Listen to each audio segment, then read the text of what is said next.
Hello friends, welcome to YouTube channel supermind power. 11th class की सरल रेखा chapter 10 चल रहा है। उसमें हमने कितने क्वेश्चन करा दिए? हमने उसमें 6th क्वेश्चन तक करा दिए थे और आज हम 7th क्वेश्चन से स्टार्ट करेंगे। यदि आपने पहले वाली वीडियो नहीं देखी है फॉर्मूलेस की और इससे पहली वाली वीडियो, तो आप डिस्क्रिप्शन बॉक्स में देख सकते हैं, उसमें लिंक दिया हुआ है हमने। तो यदि आपको वीडियो पसंद आए तो प्लीज लाइक शेयर कमेंट जरूर कीजिएगा। तो शुरू करते हैं आज का वीडियो।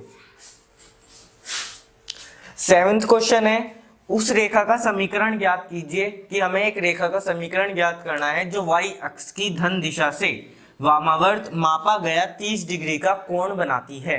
तो पहले तो जो उसने क्वेश्चन में दिया है उसके अनुसार ये तो x एक्सिस है, ये y एक्सिस है, तो वो कह रहा है y अक्ष की धन दिशा। तो y अक्ष की धन दिशा ये वाली हो गई की दिशा से वामावर्त यानी एंटी क्लॉकवाइज, तो इधर को चले गए हम, ना कि इधर को। तो एंटी क्लॉकवाइज मापा गया 30 डिग्री का कोण बनाती है।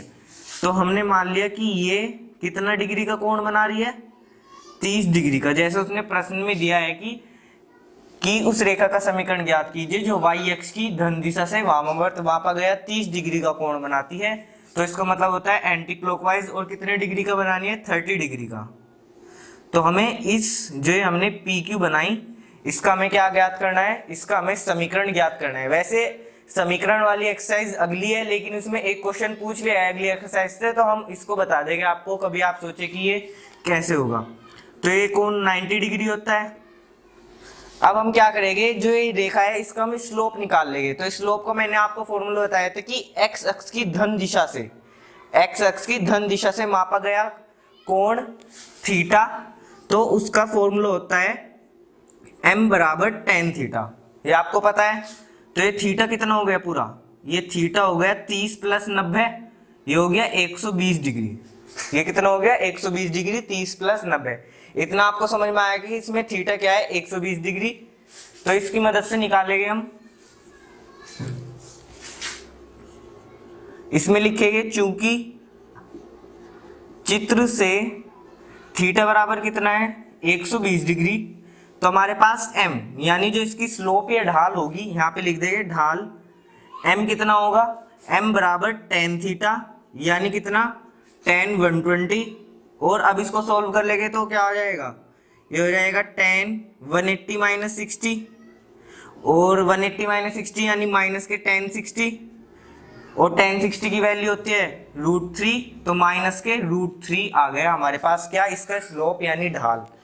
तो यदि हमारे पास, और ये कहाँ पे है? ये 0 0 से गुजर रही है, तो हम यहाँ पे लिखेंगे चूंकि रेखा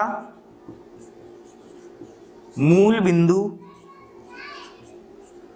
0 0 से गुजर रही है, इसलिए रेखा का समीकरण। तो इसका फॉर्मूला होता है कि यदि हमारे पास एक बिंदु दिया हुआ है किसी भी मतलब PQ रेखा पर, और उसका हमें क्या मालूम है? हमें उसका स्लोप यानी ढाल मालूम है। तो इसका फॉर्मूला होता है y माइनस y1, यहाँ पे आता है m, और x माइनस x1। इसमें y1 x1 क्या है? हमारे 0 0 है, x1 और y1 क्या है? 0 0, क्योंकि हो गए बिंदु, और m हमने अभी निकाल लिया माइनस के √3। तो यहाँ पे लिख देंगे y माइनस y1 कितना है हमारे पास? 0, और m कितना है? माइनस √3, x1 कितना है? 0। तो यहां से आ गया हमारे पास y इक्वल्स टू माइनस के 3x। यही क्या है हमारा समीकरण। तो उम्मीद है आपको क्वेश्चन समझ में भी आया होगा। उस रेखा का समीकरण ज्ञात कीजिए जो y अक्ष की धन दिशा से वामावर्त 30 डिग्री का कोण बनाती है। हमें केवल ये दिया हुआ था उसने, हमने देखा कि ये 0 0 से जाएगी, और ये x अक्ष की धन दिशा से कितना बना रही है? 120। तो हमारे पास थीटा हो गया 120। तो यहाँ पे tan m की वैल्यू निकाल ली, m बराबर tan थीटा 120, इसकी वैल्यू आई माइनस के √3। फिर हमें मालूम है कि यदि एक रेखा पे हमें एक बिंदु मालूम है और उसका हमें ढाल मालूम है, तो उसका समीकरण होता है y minus y1 equals to m और x माइनस x1। तो m भी पता है हमें, और x1 y1 ये रे, इसमें हमने वैल्यू पुट की तो आंसर आ गया। इजी था क्वेश्चन। 8 क्वेश्चन भी देखेंगे ऐसे ही।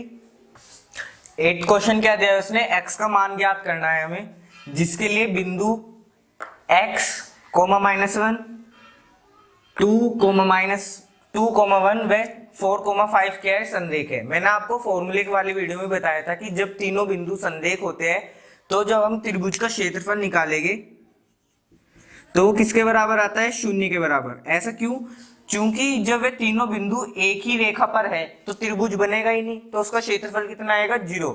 तो तीनों बिंदु एक ही रेखा पर है, इसका मतलब क्या होता है, वे संरेख है। संरेख का मतलब ये होता है कि तीनों बिंदु एक ही रेखा पर है। तो निकालेंगे अब, माना बिंदु, हमने इन्हें नाम दे दिए, एक का नाम a x, -1, दूसरे का नाम b 2, -1 व c 4,5 है। चूंकि उसने क्वेश्चन में दिया है तीनों बिंदु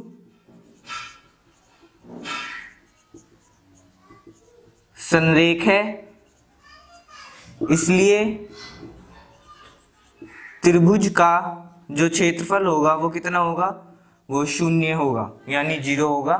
तो अब यहाँ से त्रिभुज का क्षेत्रफल का फॉर्मूला भी बताया था मैंने, इसको तो आप ऐसे ही रखिए, 1/2 बाहर x, और फिर बताया था कि इस वाले को छोड़ दीजिए, फिर यहाँ से 1 - 5, तो 1 - 5 प्लस, अब इस वाले को तो 2, फिर यहाँ से 5 - 1 यानी 5 + 1 प्लस यहाँ से आ गया 4, यहाँ पे -1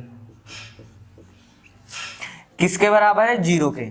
तो ये 2 उधर जाके 2 × 0 कितना हो गया, 0। तो यहाँ पे बचा -4x प्लस ये हो गया 6, 6 × 2 = 12, ये हो गया -2 की जब 4 में मल्टीप्लाई करेंगे तो आएगा -8, और ये हो गया उधर जाके 0, 2 × 0 कितना होता है, 0 ही होता है। यहाँ से 12 - 8 कितना हो गया, 4 = 0, -4x उधर जाके -4, और यहाँ से x की वैल्यू आ गई हमारे पास 1। तो x = 1, और यही हमें निकालना था। उसने पूछा x का वह मान, तो x का मान आया 1, जिसके लिए ये बिंदु क्या है, संरेख है। तो इजी क्वेश्चन था बिल्कुल। हमने क्या करा, तीनों बिंदु संरेख है, इसलिए त्रिभुज का क्षेत्रफल कितना होना चाहिए, 0। उसी की मदद से हमने क्या निकाल लिया, x का मान। ऐसे ही अगला क्वेश्चन देखेंगे, 9th क्वेश्चन, दूरी सूत्र का प्रयोग किए बिना, क्योंकि हमें दूरी सूत्र का इसमें क्या नहीं करना है, प्रयोग। तो दिखलाइए कि बिंदु -2, -1, 4,0, 3,3 व -3,2 एक समांतर चतुर्भुज के शीर्ष है। तो हमें पता है कि समांतर चतुर्भुज क्या होता है, हमारे पास क्या है, एक समांतर चतुर्भुज है। तो उसमें पता है कि ये जो A B C D है, तो इसमें AB पैरेलल होती है DC के, और AD पैरेलल होती है BC के। तो हम किसी तरह AB पैरेलल दिखा दे DC के और AD पैरेलल दिखा दे BC के, तो हमारा क्या हो जाएगा, ये समांतर चतुर्भुज क्या हो जाएगा, सिद्ध। तो हमारे पास बिंदु है -2, 1, 4,0, तो हम मान लेते हैं कि A क्या है हमारा, -2, -1, B है 4,0, ऐसे ही C है हमारे पास 3,3 एंड D है हमारे पास -3,2।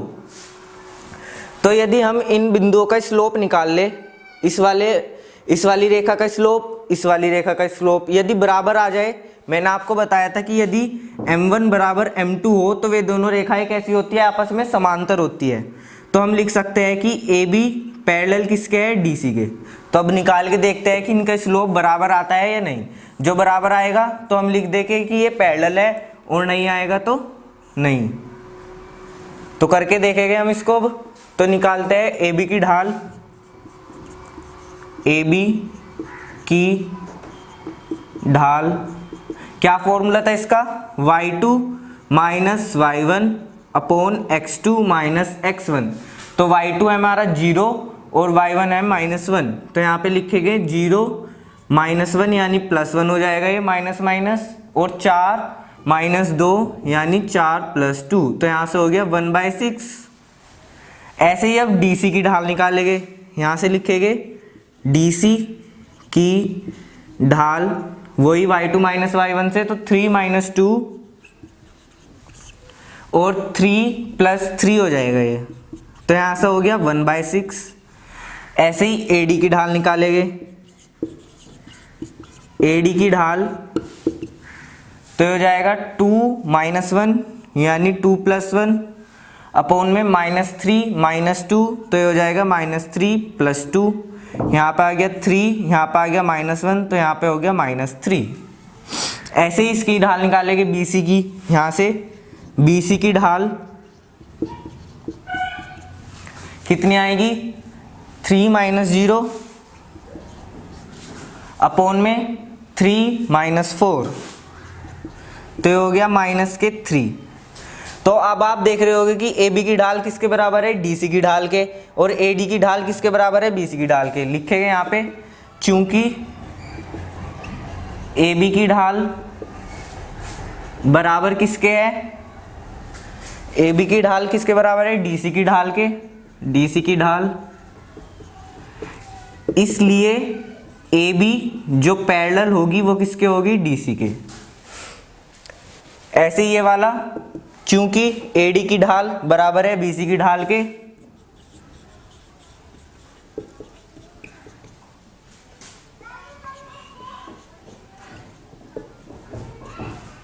इसलिए AD पैरेलल होगी किसके BC के।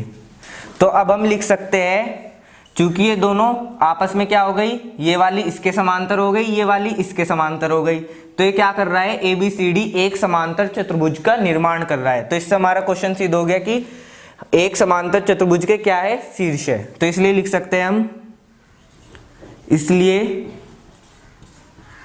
ABCD A, B, C, D एक समांतर चतुर्भुज के